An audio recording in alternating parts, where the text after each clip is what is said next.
आपके बीच में आने का प्रयोजन, मैं थोड़ी सी एक हिस्ट्री को बता करके फिर अपनी बात को सुनाऊंगा।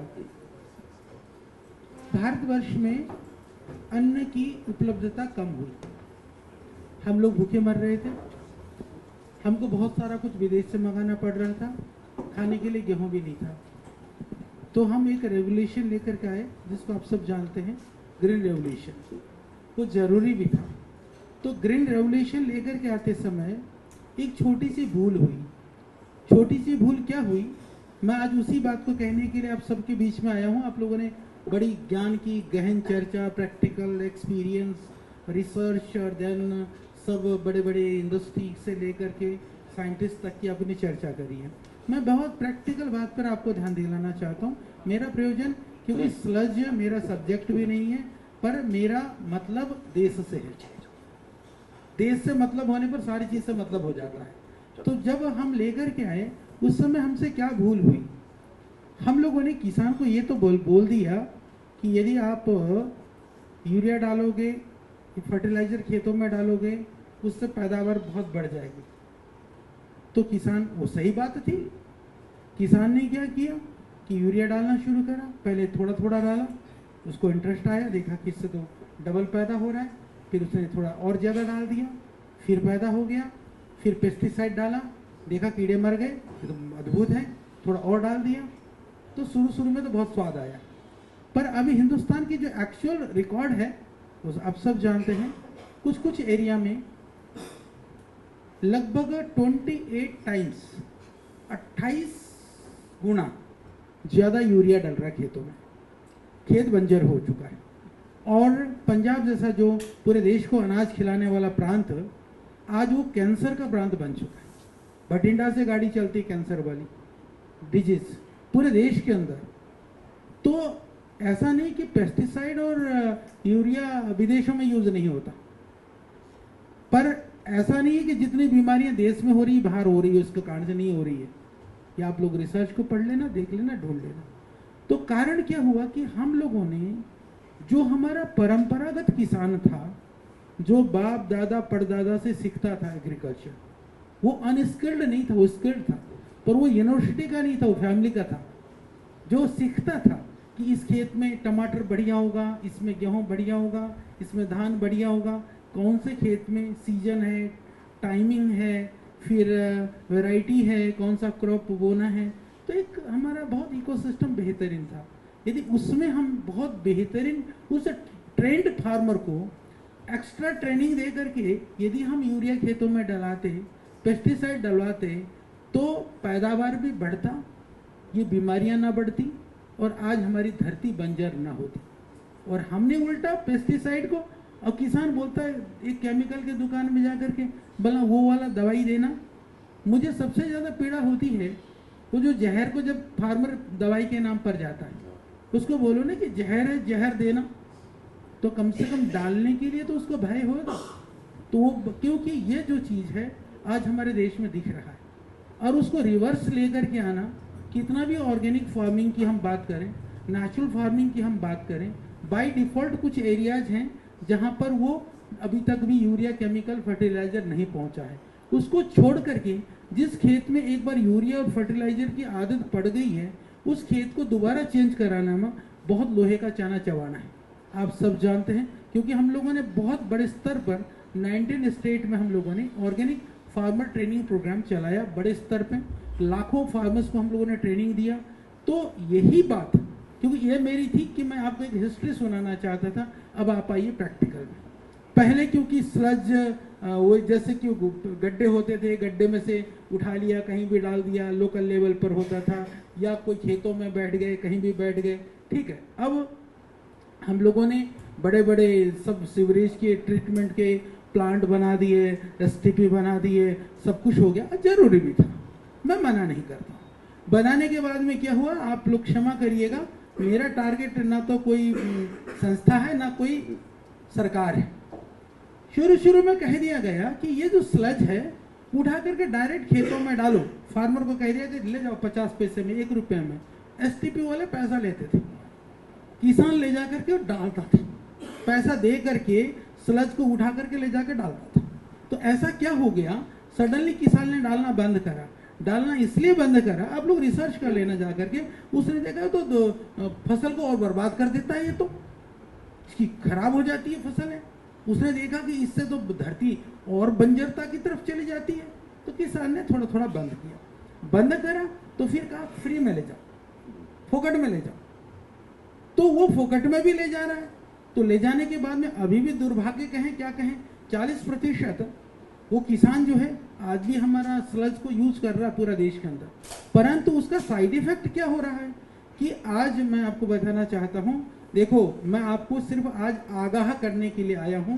हमारी जिंदगी तो कट जाएगी, आपकी भी कट जाएगी।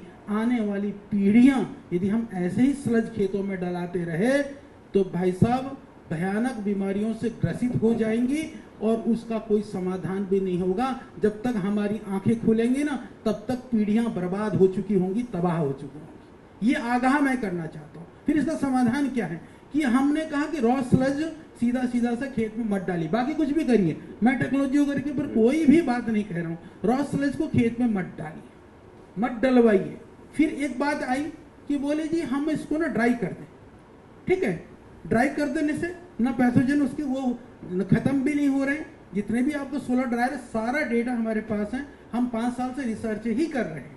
तो वो चीज़ें ड्राई करने से भी वो पैथोजन्स या हैवी मेटल्स खत्म नहीं हो रहे। उसके लिए उपाय यदि खत्म होता है इतना, आपने बुला रखा, यूरोप से भाई साहब आ रखे, जापान वाले भाई साहब हैं, मैंने पूरी धरती की स्टडी करी है और हम भी ईरान तक भी हुआ है। हम इस चक्कर में वो हमारी वाली रिसर्च को उन्होंने इतना अप्रिशिएट किया कि बोला जी ये तो बहुत बड़ी प्रॉब्लम है, आपने समाधान ढूंढा। तो जो मेरा जो निवेदन है कि ड्राई होना एक महत्वपूर्ण पार्ट है। रॉ स्लज निकलने के बाद में उसको आप ड्राई करिए तो वो रॉ मटेरियल का एक कंपोनेंट तैयार होता है। अब आप क्षमा करिएगा, हमारे जैसे भाई साहब से भी मेरी मीटिंग, मैंने सब लोगों से हम लोगों ने मीटिंग करी। मेरा कहना ये है कि कोई भी, चलिए हम भारत सरकार ने जो FCO गाइडलाइन है, जो फर्टिलाइजर कंट्रोल ऑर्डर जो है 2009 में बना है, आपका स्लज उस FCO के गाइडलाइन के अंदर भी नहीं आता, हमने देखा है। मैं कहता हूं कुछ मत करिए, वो हमारा वो पुराना है, पर FCO गाइडलाइन बढ़िया है।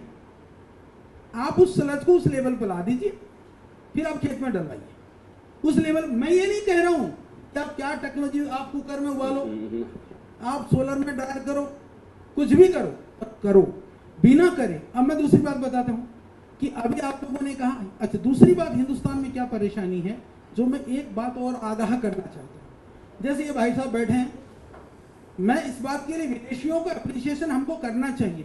विदेशों में जो लॉ एंड ऑर्डर है ना, एक बार सरकार ने कह दिया, लोगों ने कह दिया, नियम बना दिया, कोई भी व्यक्ति उसको तोड़ करके बाईपास रास्ता नहीं निकालता है। हिंदुस्तान में हमारी इतनी खराब आदत है, मुल्क सहित हम भी रास्ता निकालते हैं, क्योंकि वो रास्ता दिलाने वाले ही हमको चोरी करना सिखा देते हैं और सीधे सीधे चलो तो चलने नहीं देते हैं। सारी समस्या हम हैं ना, देश के पार्ट हैं, हम कोई बाहर आसमान से तो टपके नहीं है। तो प्रॉब्लम क्या आती है कि लोग बाईपास करने का रास्ता ढूंढते हैं। आपने STP लगा दिया तो अभी तक, जब तक आपने उसमें PLC जो कंट्रोल सिस्टम नहीं लगाया, तब तक आधा स्लज गंगा में जाता था। पेट्रोल लेकर के घर ले जाते थे लोग, डीजल को उठा करके। तो ये भारत में ही हो सकता है। तो हमको समाधान ढूंढने से पहले जो चोरी होगी, तो उस चोरी को, जो बदमाशी होगी, उसको हमको कैसे रोकना होगा, तो उसके ऊपर भी हमको काम करना होगा। यानी मैं उसको बहुत सामान्य शब्दों में कहूं तो हमको रिवर्स इंजीनियरिंग के ऊपर भी काम करना होगा कि एंड यूजर तो फार्मर है।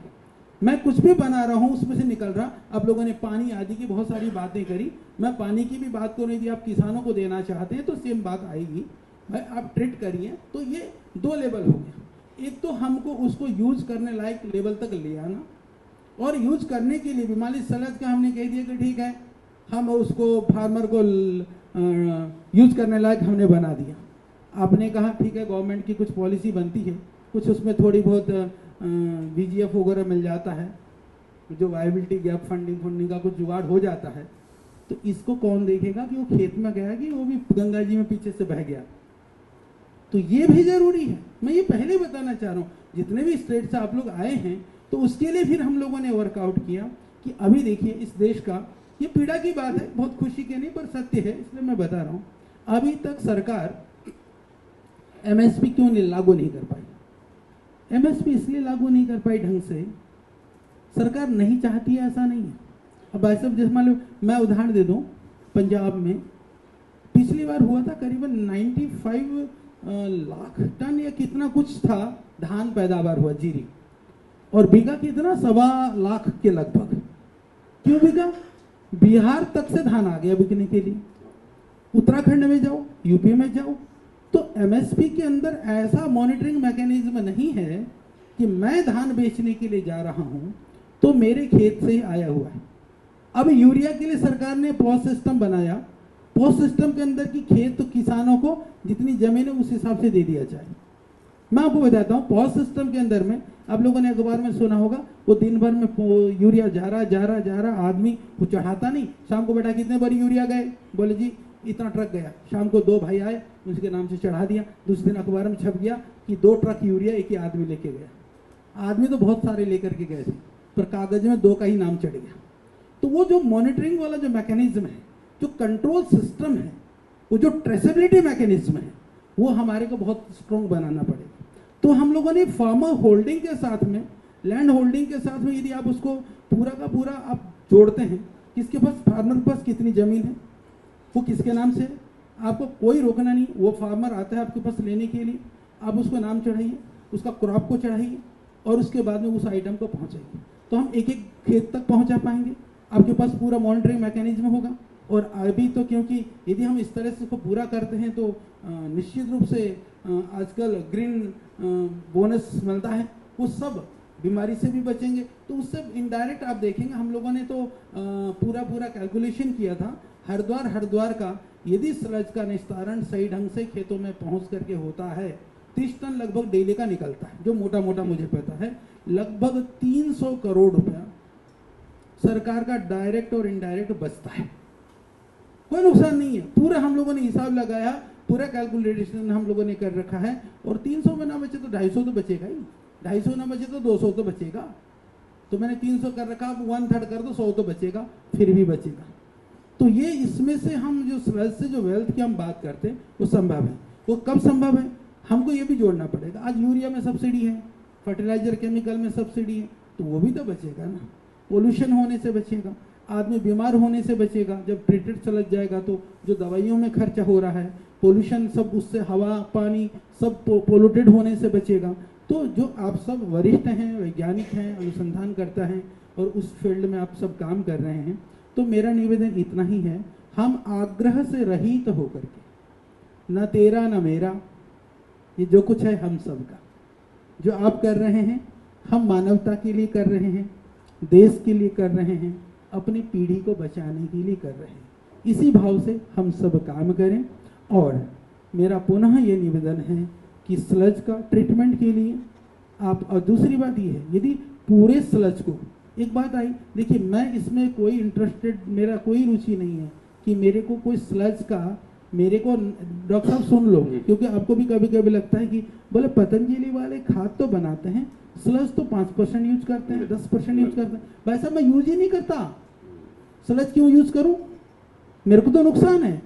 आप पैसा दोगे तो मैं यूज करूंगा, नहीं तो नहीं करता मैं, क्योंकि स्लज का अनट्रीटेड मैं डाल नहीं सकता। ट्रीट करने में मेरे को खर्चा आता है, घाटे में क्यों बेचूंगा मैं? तो मैं तो यूज ही नहीं कर रहा हूं। यदि आपको भ्रम है कि हम यूज करते हैं, मैं तो 1-2 ट्रॉली लेकर के आया था, वो पड़ी होगी। हाँ, हमने इतना जरूर किया है, डॉक्टर वेदप्रिया ने प्रेजेंटेशन जरूर दिया होगा, हमने सारी देश के करीबन 30 से ज़्यादा हम लोगों ने एसटीपी से सैंपल उठाया है। जो आप लोगों ने क्लेम किया, क्षमापूर्वक कहना चाहता हूं, वो और कुछ है, रिजल्ट और कुछ है। एक दूसरी बात, विनम्रता पूर्वक आपने कहा लखनऊ से उठा लो सैंपल, उठाया, उसका रिपोर्ट हमारे पास है, भयानक हैवी मेटल है, भयानक उसके अंदर बैक्टीरिया है। आपने कहा हमने सितारा से, मैंने फ्लाइट आदमी को भेज करके फ्लाइट से 1 किलो स्लज लेने के लिए मैंने 30-40 हजार खर्च करे, क्योंकि आज आप लोगों का प्रोग्राम होना था। हमने कहा हम देख तो लें क्या है।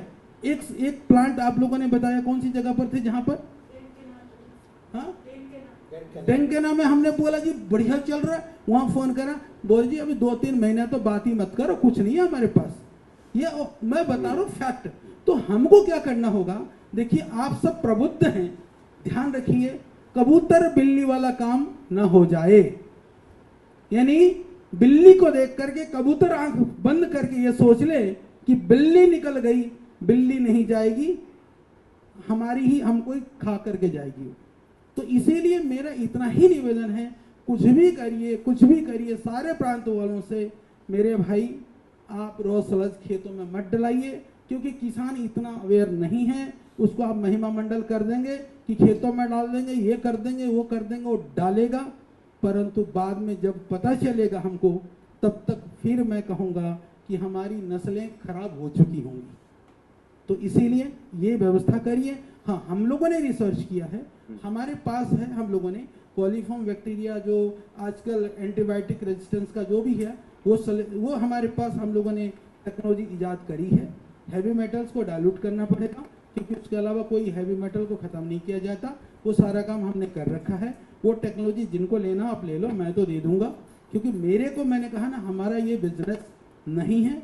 हाँ, हमको राष्ट्र सेवा के भाव से काम करना पड़े तो हम काम करने को तैयार हैं। पूज्य महाराज जी से मैंने, स्वामी जी से आज कहा, मैं कहा आज जाने वाला हूँ IIT में, सभी लोग बैठे हैं जो पूरे देश को स्वच्छता में लगे हैं। तो स्वामी जी ने कहा ठीक है तुम भी लग जा, क्योंकि हम लोग प्यार से मजाक करते रहते, बोले ठीक है सारी देश की सफाई कर ले तू। तो फिर जैसे होता है ना सफाई करने वालों को हम लोग कहते हैं ना, बोला भगवान कृष्ण ने भी करी थी, बोले जूते साफ करे, तो तू भी बोला उसी परंपरा में लग जा। तो हम तो उसी परंपरा में लग करके काम करने को तैयार हैं। आप लोग जिस भी स्टेट में कहीं पर भी यदि हमारी सेवाओं की आपको आवश्यकता हो, आप लोग समझें। और दूसरी बात, नमामि गंगे के अंदर मैं एक निवेदन जरूर करना चाहूँगा, क्योंकि अभी बिहार में और कई सारे स्टेट में ना वो ऑर्गेनिक फार्मिंग के लिए और नेचुरल फार्मिंग के लिए अभी प्रोग्राम चल रहा है गवर्नमेंट का। तो आप लोग कई जगह से बायो कंपोस्ट है, बायो कल्चर है, बाकी चीज़ों को खरीद करके किसानों को दे रहे हैं। तो उस विषय में मेरा निवेदन ये रहेगा कि जो हमारा IT सोल्यूशन है, मैं प्रोडक्ट नहीं दूंगा, IT सोल्यूशन जरूर हमारे पास पूरा एंड टू एंड सोल्यूशन है, वो आप यूज़ करिए, बहुत ज़्यादा खर्चा नहीं आएगा। उसमें सिंपल सा है कि जो भी डिस्ट्रीब्यूटर पॉइंट है, कोई भी किसान आकर के जाता है, उस पोस्ट सिस्टम के अंदर में हमारे पास पूरी सब देश का लैंड होल्डिंग का खसरा खतौनी के साथ में हम लोगों ने सिजरे को मैपिंग करी हुई है। वो मैपिंग के होने की वजह से जो भी नाम डालेंगे उसका खेत निकल करके आ जाएगा। किसी का खेत यदि निकल करके नहीं आया, कभी कभी फार्मर खेत को बेच देता है, दूसरा खरीद लेता है, तो हम हर 4 महीने में 6 महीने में ये प्रोग्राम चल जाएगा, तो हम उसको चला देंगे। तो ज़रूरी है कि हमको दोनों चीज़ें हैं, एक तो हम सावधानी रख करके किसानों को समझाएं, और किसान यदि कोई चालाकी करना चाहे या बीच का बिचौलिया कोई बदमाशी करना चाहे तो उसको रोकने का काम भी हम ही करें, क्योंकि हमको ही करना होगा, यानी आप सबको ही करना होगा। इसी संदेश को लेकर के मैं आया हूँ, और मेरी बात खत्म हो गई, मैं तो बाकी कुछ सुनूंगा। बहुत बहुत धन्यवाद, बहुत बहुत प्रणाम। Thank you. देखिए आचार्य जी, आपको तो बड़ा तजुर्बा है। लास्ट 20 years ये they are using the sludge and they know how the productivity affected by the utilisation of sludge. Sludge से कैसे प्रोडक्टिविटी अफेक्ट हुई है। उन्होंने बहुत सारी चीजें उसमें स्लज में एडिटिव्स भी ऐड करे, प्रोम है, फॉस्फेट रॉक ऐड करा है, कुछ एंजाइम्स ऐड करे to improve the quality. Heavy metal के लिए बताया था, कुछ डाइल्यूशन कराए। तो इस तरह की चीजें पैथोजन के लिए आचार्य जी बताइए कैसे आपने क्या करा जिससे पैथोजन रीग्रोथ ना हो। और जबकि लखनऊ में आप बता रही हैं कि देखिए मैं 2-3 चीजें, बहुत बड़ा साइंटिस्ट। और लखनऊ का बताइए, आपने सैंपल हमारा लिया था कि हाँ, आ जाइए आ जाइए। डॉक्टर वेद प्रिया हमारे यहाँ साइंटिस्ट है, वरिष्ठ साइंटिस्ट है। हाँ, बहुत अच्छा प्रेजेंट। लखनऊ का जो सैंपल है उसमें क्या रीग्रोथ हुई, क्या पैथोजन देखे आपने? पैथोजेंस के लिए सबसे पहले कोलीफॉर्म्स का एम्पियन टेस्ट होते हैं। 1 डे के अंदर उसका रिजल्ट आ जाता है। So we have found coliforms dry sludge in dried sludge. Lucknow वाले sample? Yes, coliforms. Yes, coliforms. And not only that, हम लोगों ने, क्योंकि हमें 3 दिन का समय मिला उसके लिए, so we have did microbial analysis also. Report is also here. बताइए। माइक्रोबियल एनालिसिस में भी आप देखेंगे तो जो साल्मोनेला की स्पीशीज हैं जो कि रेस्ट्रिक्टेड हैं, टोटल बैक्टीरियल काउंट, उसके साथ साथ टोटल फीकल काउंट, जो फीकल कॉलीफॉर्म्स होते हैं, साल्मोनेला, शिजेला और एंटीरियोबैक्टर, ये अभी की ही रिपोर्ट के अनुसार हमने पाया। सेकेंडली हमने ये भी चेक किया कि एंटीबायोटिक रेजिस्टेंस क्या इन सैंपल्स में भी है। सो वी हैव फाउंड कि लगभग 5 एंटीबायोटिक्स के लिए मॉडरेटली सेंसिटिविटी ऑब्जर्व की गई, लेकिन 2 एंटीबायोटिक्स के लिए कम्प्लीटली रेजिस्टेंस बिहेवियर ऑब्जर्व किया गया, जो कि मैंने अपने वक्तव्य में भी बताया था कि हमारे लिए सबसे बड़ा चैलेंज आगे आने वाले समय में एंटीबायोटिक रेजिस्टेंस का बहुत ज़्यादा होने वाला है। साथ में हमने इसमें हैवी मेटल एनालिसिस भी किया। फॉर्चुनेटली इसको प्रोसेस करने के लिए हमें उतना सफिशिएंट टाइम मिला था। सतारा का भी हमारे पास रिपोर्ट आ चुका है। ये लखनऊ का है? ये लखनऊ का है। तो about 10⁻³ Ankur total 9300 total faecal count MPN पर, बट ये आपने काउंट है ना जी, काउंट सीएफयू पर एमएल। Yes. तो यही है इनफैक्ट सीएफयू पर, हाँ सीएफयू पर एमएल ना, या और हमारा है 100 ml कितना सीएफयू पर पर ग्राम पर केजी एमपीएन। हाँ तो ये तो अलग है आप ना, तो आपको तो टोटल काउंट है आपका madam, total bacterial total MPN पर ग्राम हम देखेंगे ना। हाँ तो तो टोटल बैक्टीरियल काउंट तो मीनिंगलेस है, वो तो आपका हर तरह का नहीं, बैक्टीरिया इसमें आप एंटीरियोकोकल और फीकल काउंट आप देखेंगे। शिजेला, साल्मोनेला, आपने क्या यूनिट क्या है ये देख लेना, ये यहाँ पे लिखा सीएफयू पर एमएल। है। In fact 2 bacterial species are too numerous to count. Means जो हमारे पास रिपोर्ट आई, हमने इसको 3 लेबोरेटरीज में चेक कराया, और जो हमारे पास तीसरी लेबोरेटरी की रिपोर्ट आई उसमें 2 बैक्टीरियाज ऐसे थे जो TNTC थे, too numerous to count.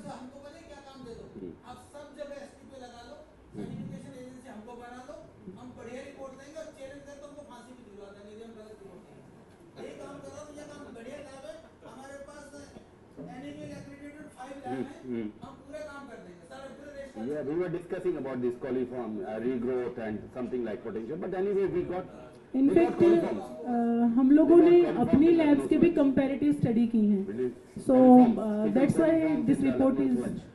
the water sludge they got 2 sample हमारे सतारा से भी मिले हमें। एक तो सैंपल जो हमने खुद एज ए किसान हमने उठाया।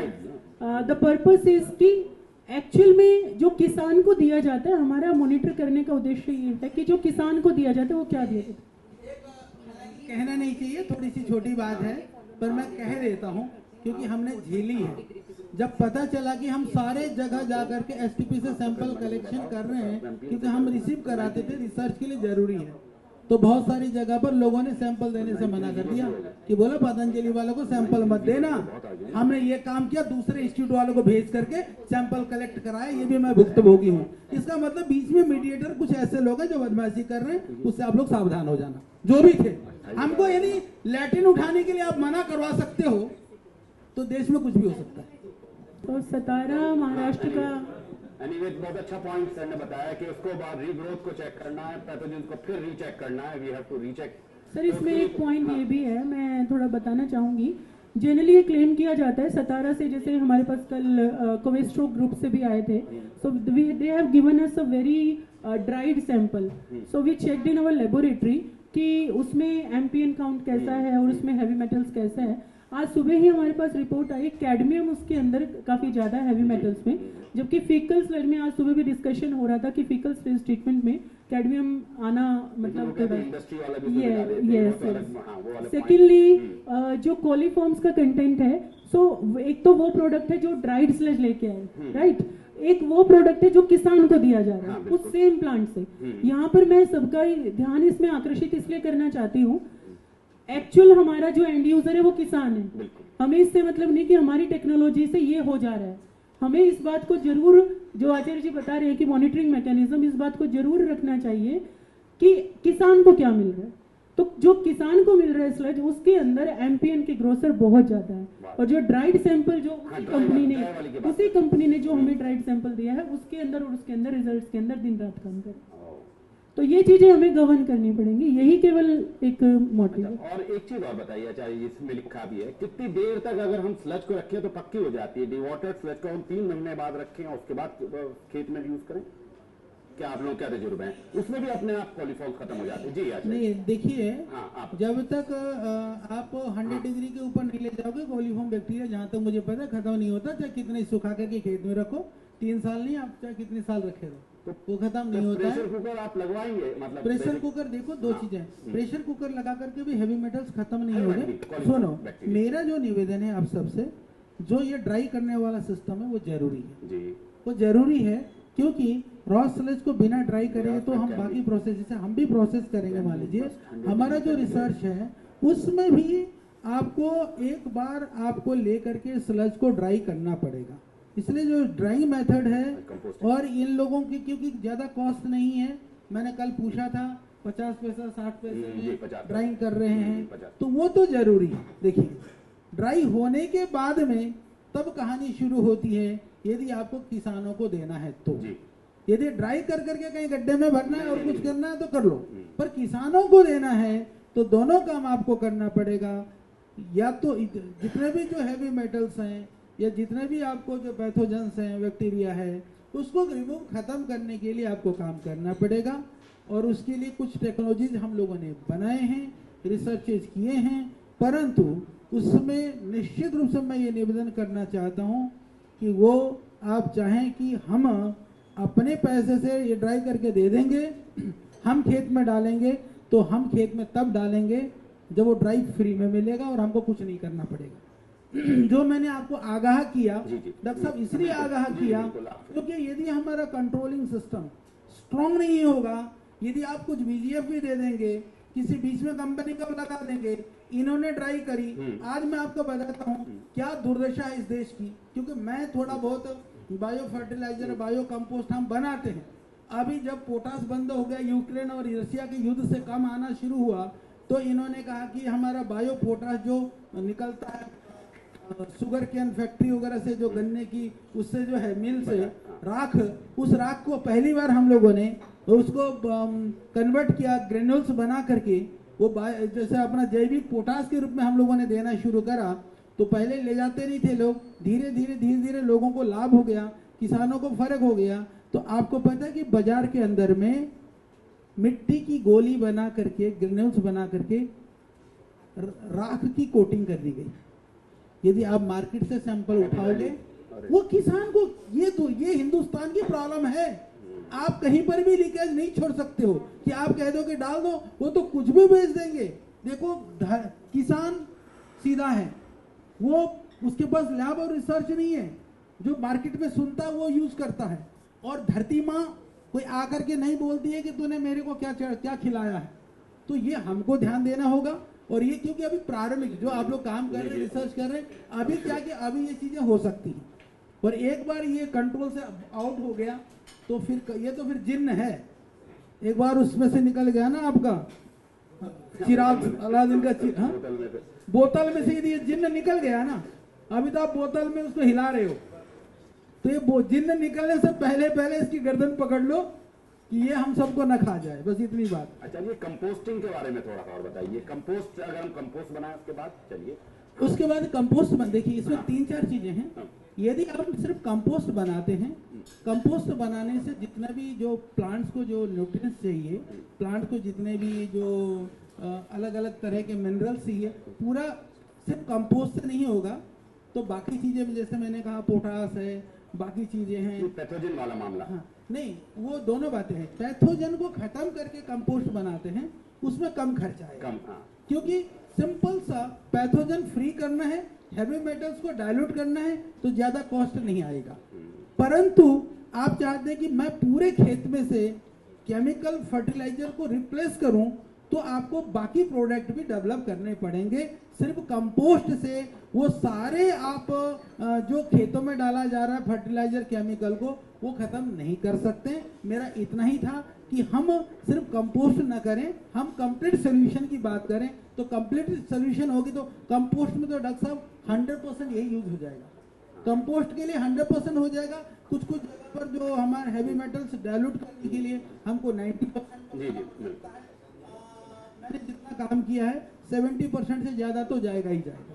90, 80, 70 प्लस ही कॉस्ट आपकी घट जाएगी थोड़ी सी, तो हो जाएगा। बाकी और चीज बनाना चाहते हैं आप, पूरा नेचुरल, जैसे नमामि गंगे के अंदर कहा कि गंगा के 6-6 किलोमीटर इधर और उधर हमको नेचुरल फार्मिंग करनी है, तो ऑर्गेनिक करना है, तो फिर ऑर्गेनिक में सिर्फ सिर्फ कंपोस्ट से। Very nice. भाई कोई सवाल हो तो please, I think for audiences बड़ा अच्छा टाइम है। Experts for 20 years experience in using the sludge, basically is not Acharya but हम एक्सपर्ट हैं जिन्होंने 20 साल से स्लज के लिए बहुत काम कर रहे हैं। 14 साल पहले रोटरी ड्रम कंपोस्टर की भी बात हुई थी इनके साथ, तो पहले उन्होंने वो काउ मेन्योर से भी, काउ डंग से भी यूज करा, उसके बाद अभी स्लज भी ट्राई कर रहे हैं। अब ये spent wash, burnt spent wash as a potash fertiliser use कर रहे हैं। तो इट्स लाइक एक्सपर्ट, आप लोग सवाल पूछ सकते हैं अगर आपको कोई हो। तो बेसिकली इनका कहना ये डायरेक्टली ना यूज करें, रोक दें उसको, तो कंपोस्ट बनाएं या ड्राई करें, फिर एनरिच करें, और फिर इन लोगों से आप एक्सपीरियंस ले सकते हैं कि कैसे उस स्लज को यूज किया जाए। तो डायरेक्ट नॉट डायरेक्ट, तो रोक दे कम से कम, डू समथिंग, है ना आचार्य जी, आपका कंक्लूजन, डू समथिंग। चल आप। सर आज सौभाग्य हमारा आप आए हैं हमारे साथ। एक प्रश्न था कि सीवेज में हमारा इतना ज़्यादा स्लज बनता है तो सैम्पलिंग कैसे करी जाए? जैसे मैम ने बताया अभी कि एक सैंपल उधर गया, उसमें अलग, एक सैंपल इधर आया, क्योंकि बहुत आसान है कि हम आपको जब 10 टन 100 टन रोज का बन रहा है और आपको सैंपल के लिए 5 ग्राम 10 ग्राम से आप टेस्टिंग कर रहे हो आधा किलो से, तो कैसे हम एक कंपोजिट सैम्पलिंग की एक पद्धति बनाएं कि इंजीनियर्स उसको फॉलो करके फिर इंश्योर करें कि हमारा क्वालिटी ठीक है? उसमें तो सिंपल सा है, जो रैंडम सेंटर सैंपल जो लेने का एक स्टैंडर्ड है किसी भी रिसर्च के लिए, हम रैंडमली उठाएं। मेरा इतना मानना है कि लगभग यदि हम एक एसटीपी से एक सप्ताह में यदि एक सैंपल ले लेते हैं, रैंडमली उठा लेते हैं, तो वहाँ क्या जा रहा है लगभग अंदाजा हो जाएगा। तो महीने में मुझे लगता है कि हमको 3-4 सैंपल तो हर एसटीपी का लेना चाहिए, ले करके उसके ऊपर काम करना चाहिए। जी भाई, बहुत बड़ा फ्यूचर में प्रॉब्लम आने वाला है। तो जब हम ईंट बनाते हैं, ईंट बनाते हुए गारा वो गीली भी होती है, तो उसको एब्सोल्यूट ड्राई करने की भी जरूरत नहीं है। तो एक ये थोड़ा सा ये देख लिया जाए कि नॉर्मल मिट्टी में कितना स्लज मिलाने से, मान लो 20% 30% ईंट बन जाए, जो भट्टे होते हैं अपने ईंट बनाने वाले, तो उससे, क्योंकि अपना आज के टाइम पे शायद प्रॉब्लम स्लज डिस्पोजल का है। हाँ, तो वो तो बात है, यदि जब हैवी मेटल है बहुत ज्यादा है तो वहाँ तो ईंटी बनानी पड़ेगी, जलाना पड़ेगा। जहाँ नहीं हैवी मेटल वहाँ तो हमें हैवी मेटल तो सब रहेंगे स्लज में, क्योंकि कहीं भी जाए हमको यदि ड्राई स्लज मिल जाए, जैसे आप ड्राई करके देंगे, बाकी लोग देंगे, जो भी कर रहे हैं, हम कोई, मेरे को सिर्फ मॉइस्चर के हिसाब से आप दे दें कि आप कहें कि ठीक है 10% या 8-10% मॉइस्चर में आप हमको अवेलेबल करा लीजिए स्लज, कहीं से भी सारा। मुझे डॉक्टर साहब ने पूछा था ना कितना खर्चा आएगा, देखिए उसको कन्वर्जन कॉस्ट है, वो बमुश्किल ड्राई स्लज को यदि हम कन्वर्ट करते हैं 4-5 रुपए किलो में कन्वर्ट हो जाएगा। हाँ, ये होने के बाद में आप ऐसा कर सकते हैं कि 5 रुपए किलो में मैं कन्वर्ट करके आपको दे दूंगा, लैब रिपोर्ट के साथ में दे दूंगा। बाकी फार्मर को बेचना है, कहाँ बेचना है, कैसे ले जाना है, मैकेनिज्म आप कर करके ले जाइए, आप अपने किसानों को पहुंचाइए, वो हो सकता है। हाँ, वो रॉ स्लज, हाँ तो वो बात ठीक है ना। तो और कोई एनी सजेशन? हाँ बताइए please, from West Bengal. Sir Acharya ji साहब का इतना एक्सपीरियंस है, तो मैं ये क्वेश्चन करना चाहता हूँ कि हमारा तो मैक्सिमम डोमेस्टिक स्वेज है, तो वहाँ पे मैक्सिमम जैसे हमारा ऐसा भी एसटीपी है, उसका क्षेत्र में कहीं भी कोई मतलब एक्सपेरिमेंट आने, जो इंडस्ट्रियल आने का कोई चांस नहीं, तो वहाँ पे भी क्या हेवी मेटल कहाँ से आता है? एक आपको बहुत इंटरेस्टिंग बात मैं आपको बताता हूँ। अभी केदारनाथ की कहानी है, ये केदारनाथ की 3 साल की कहानी है। वो एनजीटी और हाई कोर्ट से एक आदेश हुआ कि वहाँ पर जो गधे खच्चर जो जाते हैं, सब पूरा गंदगी होती है, उसको साफ करो और उसका निस्तारण की व्यवस्था करो। तो डीएम साहब का फ़ोन आया, उनको पता था कि मैं स्लज के ऊपर, गोबर वगैरह के ऊपर मैं काम करता रहता हूँ। तो उन्होंने कहा कि आचार्य जी कुछ बताइए क्या करें हम। मैंने कहा मेरे पास प्लांट लगा हुआ पायलट, हम आपको लगा देंगे वहाँ पर, वो जो मेरे यहाँ जो लगा के गया है उसी से लगा लो। उनको उससे मिला दिया, उसको कहा फटाफट करो। अभी वो ट्रीटमेंट प्लांट लग गया है आपका जो है गौरीकुंड के अंदर में, वो प्रोसेस हो रहा है। प्रोसेस होने के बाद में भी उस पाउडर के अंदर भी हैवी मेटल मिला है, जो आपने कहा ना कि वहाँ तो नहीं है, तो वहाँ केदारनाथ में वो पैथोजन भी है, उसके अंदर कॉलीफॉर्म्स भी है और हैवी मेटल भी है। वो काउ डंग जो क्या है, ये डंग के उसमें गोबर में, तो वो आदमी का नहीं है, ज़्यादातर उसी का ही है, जानवरों का है। तो जानवरों वाले में भी है। तो ये हम कह नहीं सकते हैं कि कहाँ से कैसे आ रहा है, पर पर्याप्त मात्रा में। अच्छा, दूसरी बात मैं एक छोटी सी निवेदन और करूँगा कि इसमें हम लोगों ने सारी दुनिया की स्टडी को पढ़ा है कि क्या क्या लोग रिसर्च कर रहे हैं, क्या स्टडीज है, कौन सी कंट्री इन स्लज को निस्तारण के लिए क्या कर रहा है, तो सभी लोग सभी कंट्रीज के अंदर सब ने ये माना है कि रॉ स्लज डायरेक्ट यूज़ करने के लिए वो अच्छा नहीं है। और कुछ कुछ टेक्नोलॉजीज ऐसी हैं जो दुनिया में यूज़ हो रही हैं, वो बहुत कॉस्टली है। वो जैसे आपने कहा ना जला देने का काम, बर्न करना, तो इसमें एक काम तो हो सकता है। दूसरे हिसाब ने कहा ना ईंटें ऐसी बनाने की जगह पर हम उसको कंप्रेस कर करके वो ब्रैकेट्स बना दें, जैसे हम लोग बॉयलर वगैरह में फैक्ट्री के लिए यूज होता है, वो हम खरीदते हैं लकड़ी को, उसको खड़ा कर करके हम जला सकते हैं। फिर हम जला करके भी उस राख का भी फिर खेतों में डल सकता है। That's all. हाँ, phosphorus तो है ही उसमें से, है ना, phosphorus है। And European experiences for sludge. Well, the European experience is the dried sludge is fully accepted in agriculture, especially in non-food agriculture. It is fully accepted as a low-grade secondary fuel in cement plants, in coal-fired power plants. There is people are only, as I mentioned before, only afraid of sludge if it comes to direct food contact. If it's indirect non-food applications, it's fully Direct accepted. food application almost no in Germany. Correct. But it's not. It's about the acceptance. It is not about regulations. Regulation is okay. Yes. You follow the regulation, but people don't accept it. People don't accept. People don't want to. Then you just dry it and put in the thermal power plant or something. Well, it goes in indirect applications or non-food applications. A calorific value after drying. What is your calorific value after drying? After your solar sludge dryer, what is your calorific value after solar in Europe? It's like lignite. In Europe.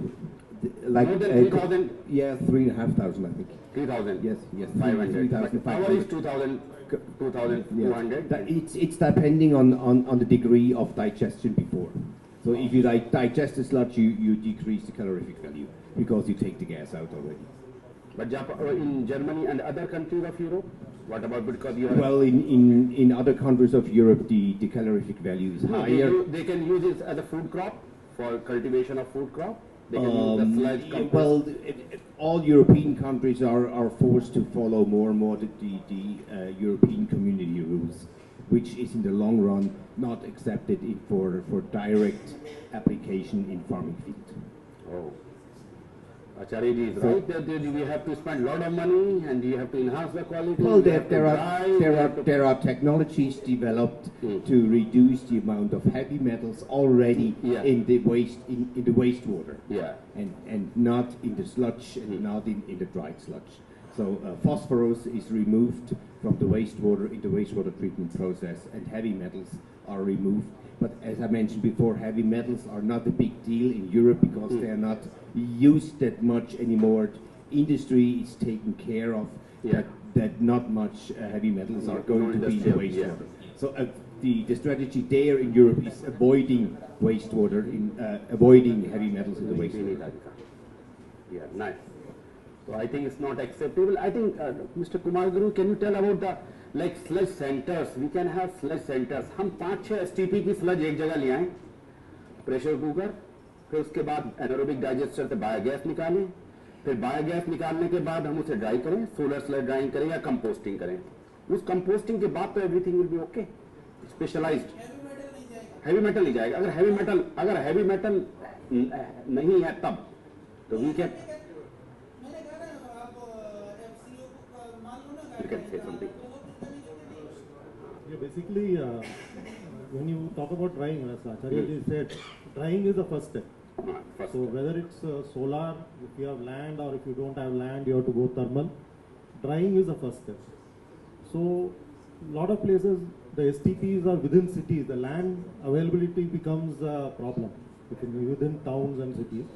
So many towns are planning a common sludge drying facility. So where all the sludge from several clusters STPs, they are taking to a common facility, and there we can further digest the sludge to reduce the volume and also to enhance the dryness. Like for example, if you have 20% sludge and you are having solar drying and 30% sludge for solar drying, the area is half. No, So but there's a I think 50% no, first we have to do digester. We have to do digester, and biological sludge cannot be digested so easily. So you have to do a pressure cooker first.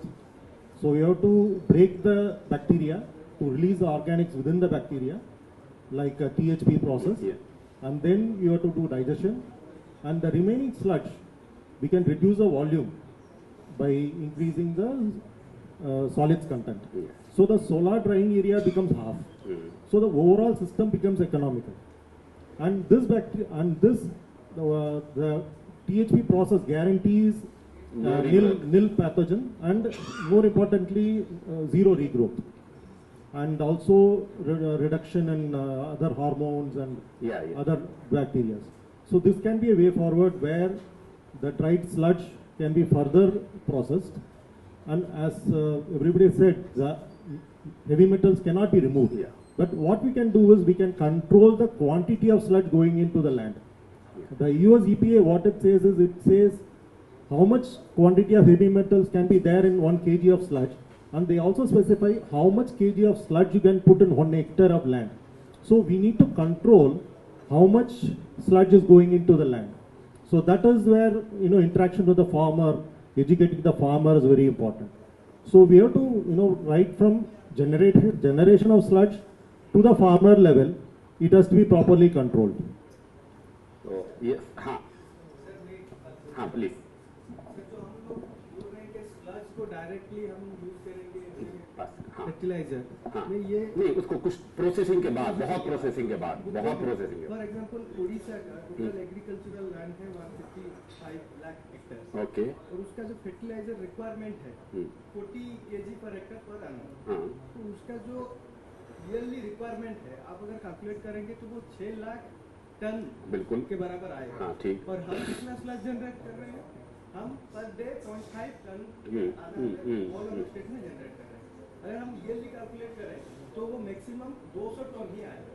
तो अगर ये बात हम मान के चलेंगे कि हमारा स्लज पर 1 MLD का 200 टन आएगा, 2 MLD का 200 टन आएगा सिर्फ। मैं बात कर रहा हूँ हमारा FSTP, अच्छा, FSTP 120 number of FSTP each well and we are generating approximately 0.5। बिल्कुल।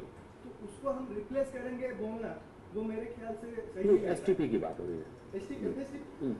सर STP में स्लज इतना STP में तो बहुत हो जाएगा पोटेंशियल। तो सर आप मान के चलिए 1000 टन भी निकले जाए, 1000 टन निकले और तो ज्यादा उसमें तो हम क्या कर रहे हैं अभी, हम डायरेक्टली उसको जो फ्रूट बियरिंग प्लांट्स वगैरह रहते हैं उसमें हम एप्लीकेशन नहीं कर रहे हैं। हम क्या कर रहे हैं, और सर ने जैसे बोला, आचार्य जी बहुत स्टडी किए हैं, एग्जैक्टली हमारा जो नाइट्रोजन एंड फास्फोरस जो उसका जो वैल्यू रहता है, उसका जो कैलोरीफिक वैल्यू रहता है स्लज का, वो उतना नहीं मिला। तो हम क्या किए, जो माइक्रो कंपोस्ट सेंटर है हमारा, MCC सेंटर है जो म्युनिसिपल सॉलिड वेस्ट के लिए रहता है, तो उसका 40% और हमारा स्लज का 60% अभी वो पायलट चल रहा है, ब्लेंड करके को कंपोस्टिंग कर रहे हैं, और उसको हम नॉन फ्रूट बियरिंग प्लांट, जैसे कि जो हमारा जो गार्डन रहता है जहाँ हॉर्टिकल्चर जो फ्रूट्स जो फ्लावर बेस्ड रहता है, हम वो मार्केट को एक्सप्लोर करके उधर यूज कर रहे हैं। तो वैसे करने से भी अगर वो पॉलिसी भी रहेगा तो नहीं, एक मिनट,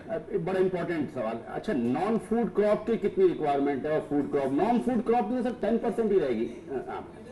भाई ने कहा जी, एक बात तो आपकी अच्छी है कि चलो हम फूड क्रॉप में नहीं दे रहे, पर धरती में तो दे रहे हो ना भाई, नॉन फूड क्रॉप के अंदर भी बाद में तो जमीन पे दे रहे हो ना।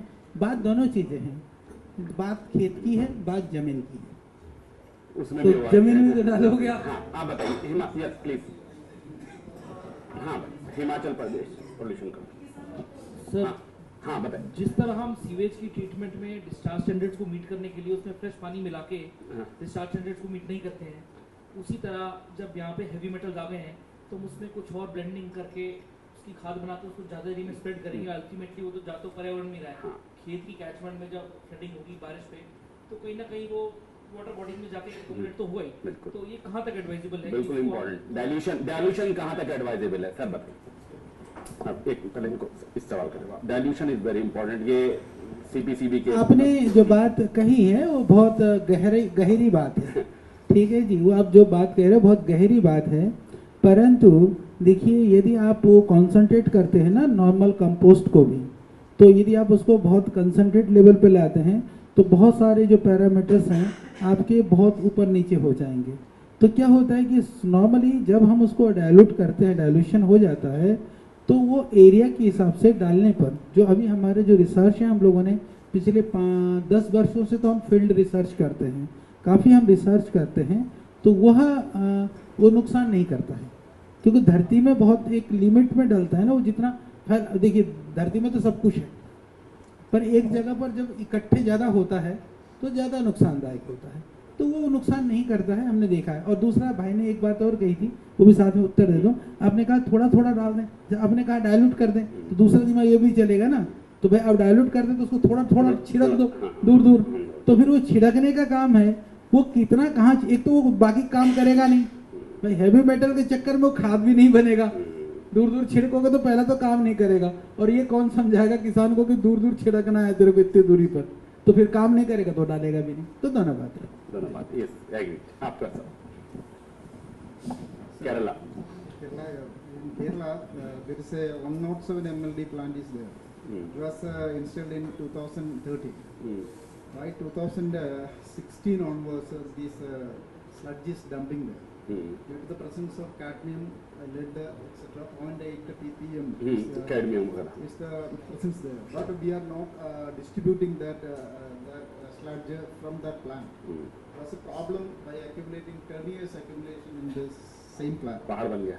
So how we can solve it? That can be solved through this discussion. We arrived that through the incineration processes or burning processes, we can avoid the trace materials. That is the conclusion we have obtained from this seminar. So what's your opinion? अब इनके पास तो पूरा पहाड़ है heavy metals का, तो नहीं, उसमें कोई चिंता की बात नहीं। Sorry, I am speaking in Hindi, है ना, आप समझ लीजिएगा। देखो, उसमें कोई चिंता की बात नहीं है। पहाड़ हो चाहे पहाड़ों का समूह हो, ग्रुप ऑफ पहाड़, कोई प्रॉब्लम नहीं है, वो कर लेंगे। जैसे मैंने आपको बताया ना कि वो आराम से हो जाएगा, पर यही करना पड़ेगा, हैवी मेटल्स को तो आपको डाइल्यूट करना पड़ेगा, जो बैक्टीरिया और पैथोजेंस है उसको ट्रीट करना ही पड़ेगा। उसके 2-3 प्रोसेस हैं, हम लोगों के पास आप कहें तो हम दे भी दे देंगे, पर उसका कॉस्ट इतना आता है कि आप समझिए, अभी हम और बल्क में होगा तो शायद और कॉस्ट कम पड़ जाएगा। यदि ड्राई स्लज है, क्योंकि हम लोगों ने जो कॉस्ट निकाला था गीले को जोड़ करके निकाला था, तो ड्राई हो गया, तो जो एक मोटा मोटा कैलकुलेशन में हम आपको जो FCO के गाइडलाइन के हिसाब से बायो कंपोस्ट के रूप में कन्वर्ट करके देने में लगभग 4 रुपया किलो का लगभग खर्चा आएगा। 4,000 रुपीज पर टन इतना लगभग खर्चा अभी है। यदि इतने को करने को तैयार हैं तो हमने कहा ना कि लैब रिपोर्ट के साथ में हम कंपोस्ट बना करके आपको वहीं रेडी करके 4 किलो में हम पैक भी कर देंगे। 50-50 kg के 100 kg का हम बना करके भी आपको पैक करके वहीं पे दे देंगे, वहीं दे देंगे। और आप कहेंगे कि फिर ये फार्मर तक भी पहुंचा दो, तो वो भी काम हम कर लेंगे।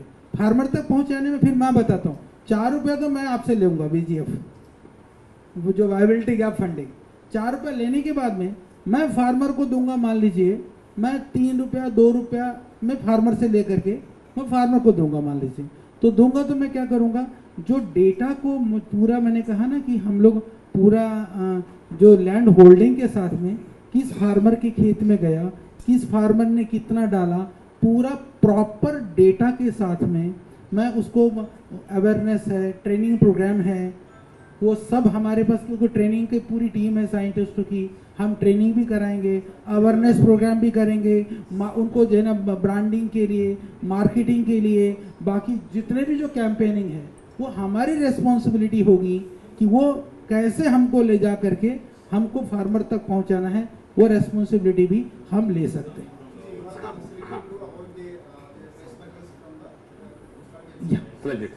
तो वही कहना, जैसे हम लोगों ने अभी देखा ना, आचार्य जी को ड्राई करके हम देने हैं। First we have to provide the dry sludge to him. Dry sludge में again they are adding some constituents, and that cost 4,000 rupees per ton, something like that. Medical waste is coming in this Trivandrum itself. Why this cadmium and other materials came? Because of the medical waste is coming through the sludge. Medical waste. Yeah, that's why it is coming. वो भी खत्म हो जाएगा। ठीक है। हमारा उधर से कलकत्ता का तरफ से आपको कहाँ मिलेगा? कलकत्ता में ड्राई करने के बाद आपको देना, वहीं दे दो, आपको कहीं भेजना मत, वहीं देखो 4 रुपए में मैं आपको आपकी जहाँ प्लांट है वहीं से उठा दूंगा, आपका कोई ट्रांसपोर्टेशन का खर्चा नहीं, कुछ नहीं, ये बैठे ना ड्राई करने वाले इन लोगों से इरेस्पेक्टिव टू दिस लोकेशन, इनके अपनी फैक्ट्री, कहीं भी मैं प्रोसेस कर लूंगा, कुछ भी कर लूंगा, सारे खर्च they are billionaires. they have branches all over the India, every airports and every airport there. बस आपको अपना स्टेट में है, बाकी का ही देख लीजिए किसी भी कोने में they will arrange. But the thing is that, हाँ सर ने जैसे कहा कि बड़ा अच्छा पॉइंट बताया, क्या भाई हमें ड्राई करनी है, ड्राई करने के बाद यू हैव टेक्नोलॉजी, उसके बाद इनको ट्रांसफर करना, यू हैव टू पे दैट मनी, और उसके बाद जहां वो एप्लीकेशन करेंगे वो भी डेटा आपको देंगे ईल्ड का, उस साल की क्वालिटी वगैरह जो भी वो एप्लीकेशन वाला देंगे, और ऑर्गेनिक फार्मिंग हो जाएगी। तो वो इन लोगों की बेसिकली नो हाउ है, वो उनके पास एक्सपीरियंस है, वो हम में से किसी के पास नहीं है। पर केजी कितना कॉस्ट आता है वो आप कर लेना, और मैं एक काम कर देता हूँ, वो जो जिस मेथड को हम कर लेते हैं, हम तो टेक्नोलॉजी ट्रांसफर कर देंगे, आप लोगों को दे देंगे, मेरे को कोई रुचि भी नहीं, आप कर लीजिएगा, कॉस्ट अपने आप निकल करके आपके हाथ में आएगा। मेरे को तो आप, मैं कहता हूँ जीरो कॉस्ट पर भी मैं काम कर लूँगा, जीरो कॉस्ट पे जो एक्सपेंसेस होंगे आप कर लीजिए। मुझे सौभाग्य होगा, मैं एक ओपनली इस बात को कह रहा हूँ, भगवान की कृपा से पतंजलि को आप सब जानते हैं, और मैं पतंजलि का एमडी भी हूँ, चेयरमैन भी हूँ, सारे शेयर भी मेरे पास ही हैं, तो इसलिए जो है इसलिए मैं ये बात बता रहा हूँ, मेरे को जीरो कॉस्ट पर मैं इंटरेस्टेड रहूँगा कि जो मेरे एक्सपेंसेस हैं, मेरी जो टीम है, टेक्नोलॉजी है, डीजल पेट्रोल के खर्चे हैं, जो लगेगा आप वो दे दीजिए, मेरी सेवा फ्री में होगी, 100% फ्री होगी, हम 1 रुपये भी आपसे चार्ज नहीं करेंगे। Basically organic they are promoting organic farming, organic farming का बेसिकली प्रमोशन हो रहा है, तो सर के पास वो चीजें हैं इनके, मतलब organic farms basically they want to promote, उसके लिए भी खर्चा आएगा। अभी बता रहे हैं कि जर्मनी में कोई यूज नहीं कर रहा, अभी बता रहे हैं जापान में कोई रीयूज नहीं कर रहा, इसका मतलब कोई तो बात है। अमेरिका में है वो भी कंट्रोल्ड है, अभी उनके यहाँ भी कुछ कुछ आ जाता है हमेशा, तो I think we have to go really. फिर उसके बाद विनय ने बताया कि एनारोबिक डाइजेशन होना चाहिए। और यह भी मैं आपको लिख करके दे दूंगा, यदि हम आपको 4 रुपये पर केजी ले रहे हैं, डायरेक्ट और इनडायरेक्ट आपकी कितनी सेविंग है। यदि मैं मान लीजिए आपसे 100 रुपये लूंगा ना, ये मेरी गारंटी है, मैं आपको 200 रुपये बचा करके भी दूंगी, ये मेरी गारंटी है रिटर्न में, उससे 200 रुपीज आपकी सेविंग होगी उससे जी, तो आप 50% प्रॉफिट में रहेंगे फॉर द स्टेट। हाँ सर एक क्वेश्चन ये था, एसटीपी के किसी भी प्रोसेस में हैवी मेटल तो ऐड होते नहीं ना, तो हम बात कर रहे हैं स्लज पे एंड ऑफ द पाइप में कितना उसका सीरियस इम्पैक्ट है, हमने 2 दिन में रियलाइज किया है। लेकिन जब हम एसटीपी लगाने जाते हैं, स्टेट में बात करते हैं, तो उस टाइम पे वो ये बोलते हैं कि हमारे को सेग्रीगेशन ऑफ वेस्ट हमारे यहाँ पे है नहीं, छोटी छोटी इंडस्ट्री है, तो आपको ये सब कुछ ट्रीट करना है। तो what we need to recognise कि जो हाउस होल्ड इंडस्ट्रीज या छोटी छोटी इंडस्ट्रीज है, वहाँ ईटीपी की कितनी इंपॉर्टेंस है। तो स्टार्टिंग ऑफ पाइप में जो चीज़ डील हो सकती थी, उसका एंड इम्पैक्ट कितना हैवी है, वो मेरे हिसाब से एप्रिशिएट होने की जरूरत है। यस, आई थिंक बहुत इंपॉर्टेंट पॉइंट है। उसी की वजह से सारे जैसे पोल्यूशन कंट्रोल बोर्ड्स हैं, they are facing this problem. उसी वजह से इंडस्ट्रियल स्टेट अलग बना रहे हैं ना, जैसे हमारे सिडकुल का अलग बन गया, बद्दी का अलग बन गया, ताकि वो इंडस्ट्रीज शिफ्ट कर जाएं। हरियाणा में भी ये प्रॉब्लम है, हर जगह छोटी छोटी इंडस्ट्रीज हैं, फरीदाबाद में सब ने इंडस्ट्रियल स्टेट अलग बना रहे हैं। हमारा भी जैसे आचार्य जी का भी अलग ही इंडस्ट्रियल अलग ही एरिया है, तो हमारे शहर से तो सब अलग industrial state, big ETP, big CTP generally Delhi, तो यही एक ऑप्शन है, वो धीरे धीरे हो रहा है। हाँ जी, हाँ ये बात, हाँ बताइए। दूसरा जो पॉइंट है, अब आप रियलाइज कीजिए जो अनट्रीटेड सीवेज ग्राउंड वाटर में जा रहा है, उसका कितना इम्पैक्ट? वो तो फिर डिफरेंट केस हो गया। हाँ, वो तो नाइट्रेट पॉल्यूशन उसने बताया। अगर आप 20 BOD अचीव कर रहे हैं, मेरे हिसाब से उससे बड़ी देश सेवा नहीं है। हाँ वही वाली बात है। बट यहाँ तो स्लज के ऊपर any other thing for any other item for sludge का जो प्रोसेस है जी, उसका कुछ मात्रा है कि इस मात्रा से आप लाइए, जो जैसे कि सुखाने के बाद वो इनके पास इनका उसके बाद कुछ कैरेक्टरिस्टिक्स के आपका ये लिमिट में रहेगा, वो खुद करेंगे, वो उनकी नो हाउ है भाई, उनकी नो हाउ है, वो टेंशन वो खुद करेंगे, वो नहीं बताएंगे आपको। वो तो करें 20 साल से कर रहे हैं भाई, आई नो दैट। तो हाँ प्रदीप, आचार्य साहब की बातें बहुत अच्छी लगी, बहुत ही प्रैक्टिकल, और बहुत सरल भाषा में उन्होंने समझा दिया। और मैं ही समझता हूँ कि I think as a technologist, as a consultant या एज इंजीनियर साइंटिस्ट जो भी हम लोग हैं जिस कैपेसिटी में, we have to promote, because the theme जो है वो डिसेंट्रलाइज का है इस वर्कशॉप का, और वी हैव, और सलज का भी, तो we have to promote, we have to like support technology जहाँ पे सिलज बने ही ना, कम से कम बने, ये भी बहुत इंपॉर्टेंट है। हमें ऐसी टेक्नोलॉजी इम्पोज नहीं करनी है, थोपनी नहीं है कि जहाँ पे इतनी कॉम्प्लिकेशंस हम लेके चलें साथ में, फिर अपने आप को प्रॉब्लम में डाल दें।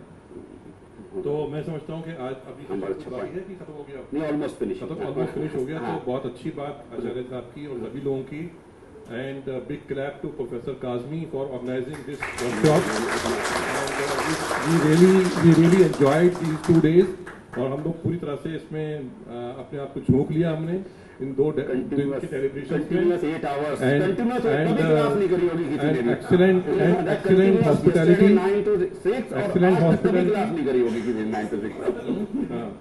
तो बस एक हम 2 दिन से बात साइंस पे और टेक्नोलॉजी पे मैनेजमेंट कर रहे थे, बस एक मैं छोटा सा शेर पढ़ दूँ अगर इजाजत हो तो उर्दू में, उसका मैं उसका ट्रांसलेशन भी कर दूंगा मैं बाद में, क्योंकि बहुत लोगों को समझ नहीं आएगा। गैर मुमकिन है कि हालात की गुत्थी सुलझे, गैर मुमकिन माने कि इम्पॉसिबल, गैर मुमकिन है कि हालात की गुत्थी सुलझे, अहले दानिश ने बहुत सोच के उलझाई है। अहले Danish means intellectual. Thank you very much. सिर्फ 2 लाइनें हैं। एक तो आचार्य साहब से हमें सीख लेनी है कि हम सब लोगों को अपने वक्तव्य में, अपनी बातों में, अपने डिस्कशन में बिल्कुल ट्रांसपेरेंट होना है, खुल के बोलना, ऑनेस्टी लाइफ में बहुत इंपॉर्टेंट एस्पेक्ट है। जनरली हम क्या है, गवर्नमेंट एम्प्लॉयज में फेंक देते हैं कई बार, लेकिन जहां हमारे आने वाली पीढ़ियों की बात हो वहां पे बिल्कुल नहीं फेंकना है। अब पड़ोस में बैठे प्रोफेसर ने मुझे भी थोड़ा जागृत कर दिया, 2 लाइनें मैं भी वो करूँगा। हम सब अपनी टेक्नोलॉजी की बात कर रहे हैं, और जैसे कल भी हमने कहा था, कोई भी टेक्नोलॉजी इस दुनिया में परफेक्ट नहीं होती है, नहीं हम परफेक्ट है, नहीं इवोल्यूशन होता है। तो 2 लाइनें आचार्य जी, बेहतर से बेहतर की तलाश कर, बेहतर से बेहतर की तलाश कर, मिल जाए अगर नदी तो समंदर की आस कर। टूट जाते हैं शीशे, टूट जाते हैं शीशे पत्थर की चोट से, टूट जाते हैं शीशे पत्थर की चोट से, तोड़ दे पत्थर ऐसे शीशे की तलाश। थैंक यू आचार्य जी, बहुत बहुत शुक्रिया, आपने टाइम दिया। और जस्ट हम कंक्लूजन करना है। हमारे sir he is our colleague Dr. Satyam Mittal is the pro vice chancellor of this Patanjali University और soil mechanics के geotechnical के बहुत बड़ा expert है। Just he retired from our department, young boy. I took retirement. I was not retired. Yeah, friends, I just want to supplement one thing that lot of discussion was going on about organic farming. Yeah. So under the leadership of Acharya Balkrishan ji, University of Patanjali has launched an online short-term training course of 6 months on organic farming. Okay. So classes will be held on every Saturday and Sunday after 5 o'clock. So it will be 2-hour session on every Saturday and Sunday on organic farming. So those who are interested, they can contact Professor Kazmi. I will share with you the brochure. So it is going to impart you the best technology about the organic farming, and all the state-of-art knowledge shall be given by us to all of you. So in case anybody is interested, he or she can contact Professor Kazmi, and I will provide details of that course to Dr. Kazmi. Thank you so much. Thank you. आचार्य जी बस छोटा सा एक gift करना है। अपर्णा कपूर, आप आचार्य जी की madam Aparna Kapoor आइए। हाँ मैम, ये दोनों दिन हमारे लिए पूरी कोऑर्डिनेट करा इन्होंने कोर्स, तो madam Acharya ji ji thank you हाँ। डॉक्टर साइकी आचार्य, ये भी 2 दिन हमें बहुत स्लज के बारे में, वेस्ट वाटर के बारे में, प्लीज यस ठीक।